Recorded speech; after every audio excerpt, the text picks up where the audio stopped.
It's the largest ancient palace in the world. It symbolized political power in China for 500 years and has been the subject of legend, myth, and Hollywood movies. It was the center of an empire, shrouded in mystery. Now its imposing gates have been opened to the world, and it's become one of the most visited tourist sites on Earth. The Forbidden City is one of the 7 wonders of China.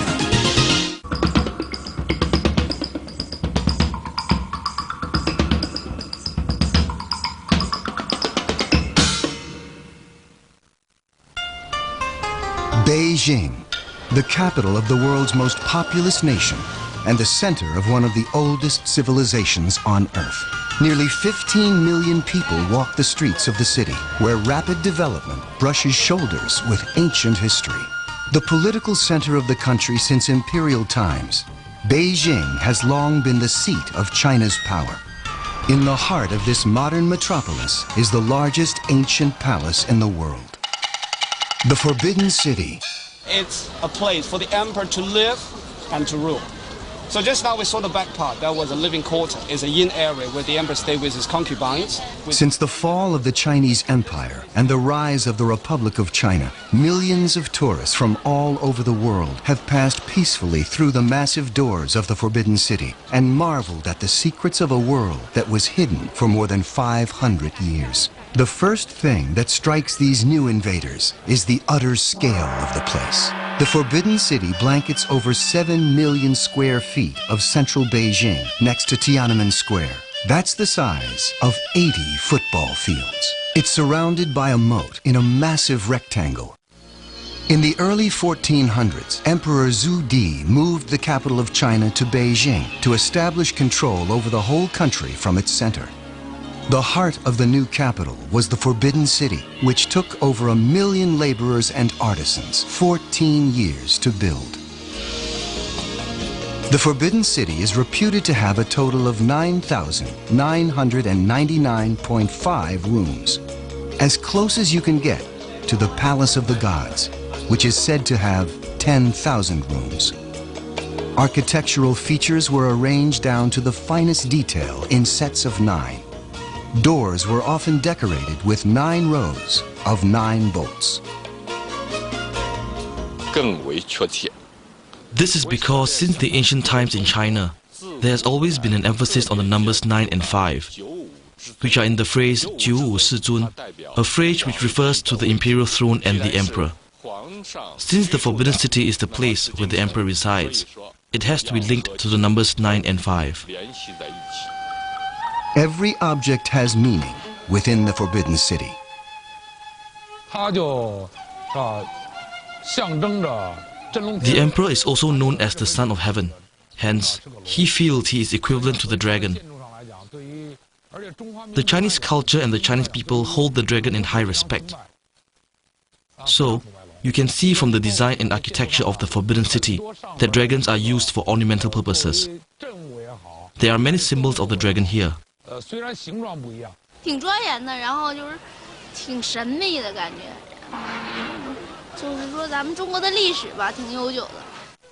It was a mysterious compound meant to be a sacred replica of God's palace in heaven. It symbolized the center of the country. It is the residence of the emperor. It is the place where orders are given. It is the place where the emperor received the mandate of heaven. It was called the Forbidden City for good reason. Nowadays, the public can enter for about $10.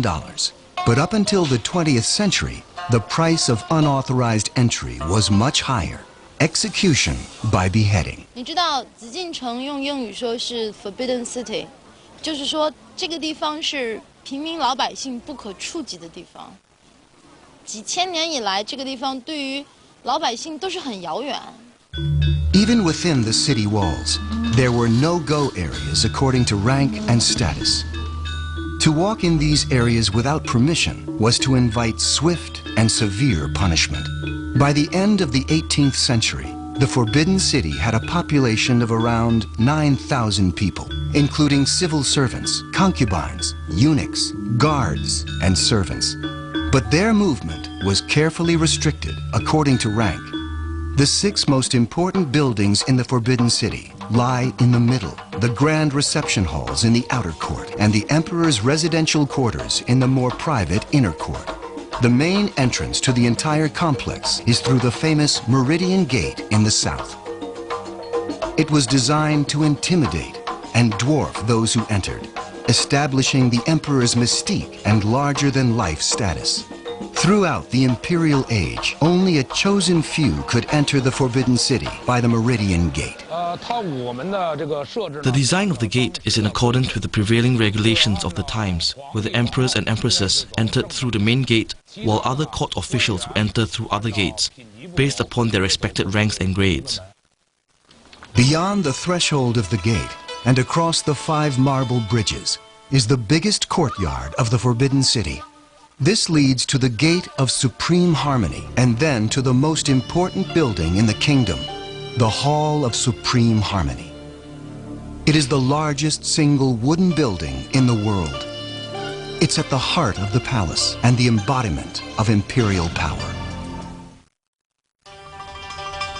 Inside the Great Hall, the great ceremonies took place. The enthronement of the Crown Prince, the Emperor's birthday and royal weddings, exclusive and splendid occasions hidden from the common people of China. The Emperor's throne, known in Chinese as the Dragon Chair, is surrounded by 6 huge golden pillars engraved with dragons, representing the supreme power of the Emperor. The throne itself is set back on a 2-meter-high white jade platform. Anyone visiting the Emperor would have to kneel down in front of him before taking instructions from their divine leader. On the ceiling above the throne is a magnificent sculpture of a dragon playing with a huge pearl. This legendary pearl is said to have mythical powers. If anyone who was not a descendant of Emperor Qin sat on the throne, it would drop down and strike him to death. The warlord Yuan Shikai, who attempted to instate himself as emperor, was so afraid that the pearl may fall and hit him that he ordered the throne to be moved slightly backward. To this day, the throne is not directly under the magic pearl. The first time I visited the Forbidden City was during an excursion when I was in primary school. When I returned home, I was very excited and spoke to my parents. My father told me, among the buildings in the Forbidden City, a number are built by our ancestors. That was when he told me about the details. After he finished speaking, I was very emotional. As a descendant, I am very proud of these masterpieces. The hall is a work of art, using only the finest materials in the country. It rests on a 7-meter-high terrace made of pure marble. Anyone visiting the emperor had to climb 3 tiers of impressive stairs to even reach his feet. Along the climb up the steps, his status as a divine leader is constantly reinforced in the use of privileged symbols beyond the reach of commoners, symbolizing the emperor's rule over the entire kingdom. The Forbidden City is the place of residence of emperors of various dynasties, and is also the place they carry out their imperial duties. According to the Chinese people, the emperor is high and mighty, hence the place of his residence is in the center of north and south. On center axis of the Forbidden City is the place where the emperor holds court with his ministers, receive foreign ambassadors, and handle other state matters. It was a city unto itself, the emperor's personal metropolis. Self-contained, its facilities included a library, a Taoist temple, extensive landscaped gardens, and living quarters for the emperor and all who served him. There was no need to step into the outside world. Such isolation was tempered only by the visits of ministers and favored subjects from other parts of China with news of wars and trade. While the emperors lived luxurious lives, in the end, this remoteness probably brought the downfall of imperial China. The Forbidden City is a place that people hold in reverence because it's where the emperor resides. It commands awe and respect from the people because it's where state affairs and administration are decided. From an architectural perspective, its building is majestic and inspires feelings of admiration. 那么前面已经来了6次，可是我现在故宫是第一次来进的，现在觉得是非常大，很美，The vastness of the courtyards looming majestically ahead made for an intimidating and impressive walk, even for invited guests. Across the courtyard was the only way in, and for the uninvited, there was no way out. It was all precisely calculated to make the visitors sense the emperor's overwhelming power and glory. 它的大，它的那种宏伟和壮阔，同时还有它的那种历史意义，还有带给每个中国人那种血液里面的东西。The layout of the Forbidden City follows the ancient rules of design that stretch back over 2,000 years. The principal buildings are aligned along a straight axis from south to north, flanked by a symmetrical arrangement of smaller, less important ones. This design was said to reflect the symmetry and order of the heavens. In classical Chinese architecture, the northerly direction was bad news. Not only was it associated with cold winds, but also invading hordes and evil spirits. No wonder nearly all the buildings in the Forbidden City face south, the direction of holiness. Defense against attack and invasion was an important part of the Forbidden City's design. It is a city of walls within walls within walls, and was known as Dane, the Great Within. Its alleyways are imposing and maze-like. The scarlet walls average 15 feet in height and 10 feet in width. They were built to test the destructive force of cannons and deter intruders. The entire complex is surrounded by a 6-meter deep, 52-meter wide moat. Each corner of the palace is guarded by ornate watchtowers. Legends surround their design and construction and reveal how seriously the emperors took every single detail of the building's design. As legend has it, the design of these famed towers comes from a rather unusual source. One night, Emperor Qinlong had a dream. He dreamt of 4 watchtowers standing at each corner of his palace. When he woke the next morning, he ordered that they be constructed, just like the ones he saw in his dream. The Minister of Works received the imperial order and summoned the best craftsmen in the country to build the emperor's watchtowers in only 3 months. However, because they weren't quite what the emperor had envisaged in his dream, they were all destroyed, and the craftsmen were all beheaded. A second group of craftsmen was summoned, who understandably were so worried that they could hardly eat or sleep. One evening, after a long day of work, while they were lying down resting, they heard the singing of grasshoppers. It was so noisy that one craftsman decided to investigate. He went out and saw an old man selling noisy grasshoppers for a very high price. The craftsman explained that he hoped to get some quiet, but the old man said, "How can you keep a grasshopper silent?"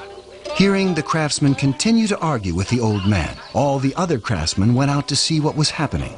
On seeing the others, the old man lifted the cover and held his grasshopper cage high. Immediately, all eyes focused on the cage. It was exactly what they wanted. The craftsmen built the 4 watchtowers according to the design of the cage, and the emperor was finally satisfied. The old man was believed to have been Lu Ban, the grandfather of all Chinese carpenters.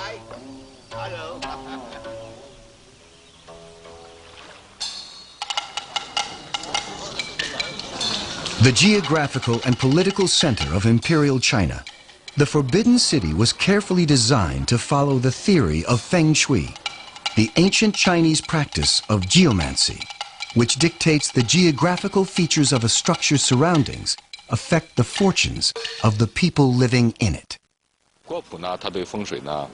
The literal translation of this Chinese phrase is to hide from the wind and to avoid the water, feng shui. This term revolves around two words, feng, which means wind, and shui, which means water. Hence, any place that is sheltered from the wind and water is a good place.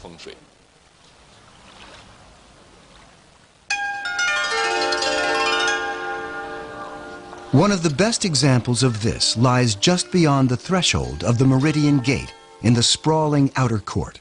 The inner Golden River runs through it, with 5 ornate marble bridges crossing it in perfect symmetry. The river is man-made, one of the many measures taken by the emperor to ensure his palace had perfect feng shui. The Forbidden City was the biggest feng shui project in history. According to feng shui theory, a house is best located with a mountain behind it and with water in front. To create this auspicious effect, a hill was built behind the northern wall of the Forbidden City, and 2 parallel rivers running west to east were dug. The original environment wasn't up to scratch, so the emperor used human labor to achieve feng shui perfection. A lot of China seems very westernized, whereas this seems like very authentic, very like this is the core of China. The Forbidden City is a World Heritage Site, listed as the largest collection of ancient wooden structures in the world.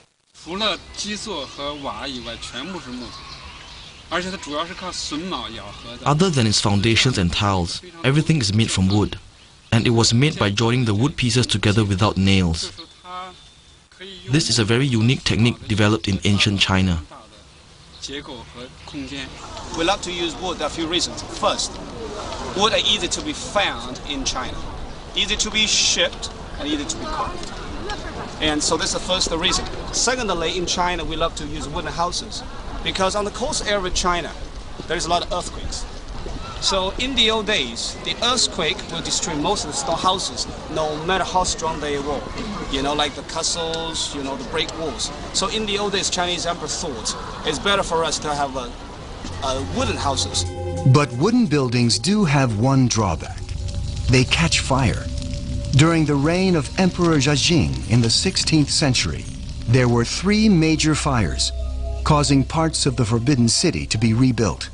So what we see Forbidden City today are not really from 1420. At the beginning, it was from 1420 by the 3rd emperor of Ming Dynasty, but after it has to be restored a few times because most wooden houses were destroyed twice or 3 times by fire. So what we see now are usually from the later Qing Dynasty. The huge moat that surrounds the palace became a vital source of firefighting. In the imperial garden, there's a temple for the Taoist god Zhenwu. He's the god of water and was worshipped regularly. Over the years, he has been in great demand.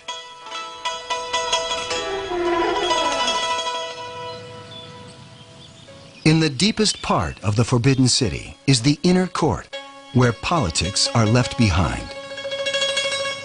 This is the area where the emperor, his concubines, and the empress played out their royal lives in splendor.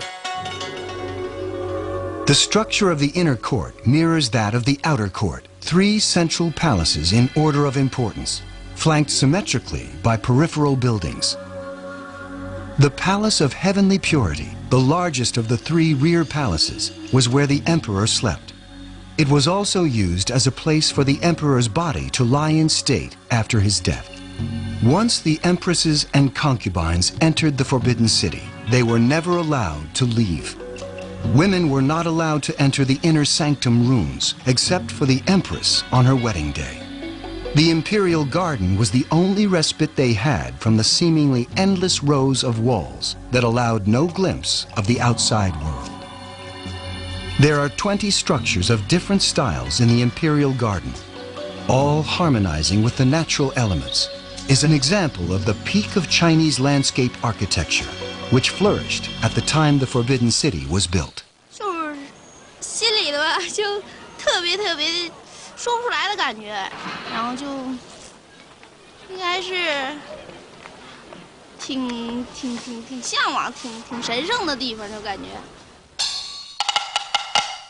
The Forbidden City was the center of power and power struggles for 500 years. 24 emperors spent their lives within these imposing walls until the fall of Imperial China in 1911. To this day, it remains a symbol of the country's identity and its tumultuous history. Although no longer occupied by royalty, the Forbidden City still retains its imperial grandeur.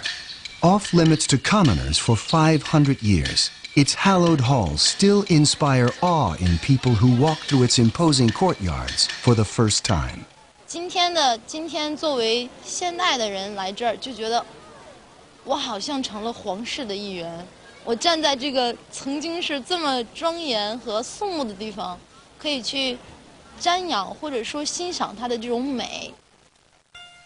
The Forbidden City is a national icon and a man-made wonder almost without parallel on the scale of grandeur anywhere in the world. The secrets of centuries of Chinese history lie within its walls. The barriers have come tumbling down. The Forbidden City lives on in the 21st century, forbidding, but no longer forbidden.